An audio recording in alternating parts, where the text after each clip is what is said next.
తెలుగు రాష్ట్రాలను భారీ వర్షాలు వదలడం లేదు. బంగాళాఖాతంలో అల్పపీడనం ప్రభావంతో ఏపీ తెలంగాణలోని పలు జిల్లాల్లో భారీ నుంచి అతి భారీ వర్షాలు కురుస్తున్నాయి. ఎడతెరిపి లేకుండా కురుస్తున్న భారీ వర్షాలతో పలు జిల్లాల్లో రోడ్లపైకి వరద నీరు చేరింది. పలు గ్రామాలు జల దిగ్బంధంలో చిక్కుకున్నాయి. వాగులు వంకలు పొంగి పొర్లుతున్నాయి. అల్పపీడన ప్రభావంతో మరో 2 నుంచి 3 రోజులు భారీ వర్షాలు కురిసే అవకాశం ఉందని వాతావరణ శాఖ హెచ్చరికలు జారీ చేసింది. మరోవైపు భారీ వర్షాలతో గోదావరి, కృష్ణా నదులపై ప్రాజెక్టులకు వరద పోటెత్తుతోంది.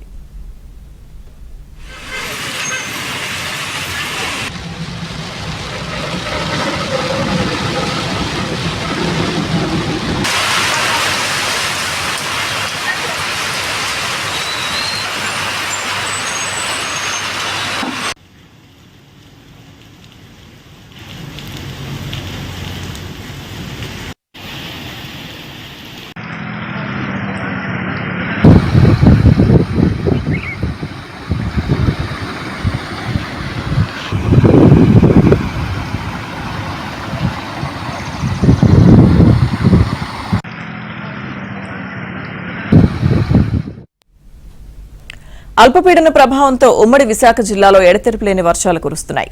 ఈ నేపథ్యంలో జిల్లాల అధికారులతో విశాఖ కలెక్టర్, అనకాపల్లి కలెక్టర్ సమావేశం నిర్వహించారు. లోతట్టు ప్రాంతాల్లో సహాయక చర్యలు ముమ్మరం చేయాలని ఆదేశించారు. భారీ వర్షాల నేపథ్యంలో విశాఖ, అనకాపల్లి జిల్లాలోని ప్రభుత్వ, ప్రైవేట్ స్కూళ్లకు సెలవులు ప్రకటించారు.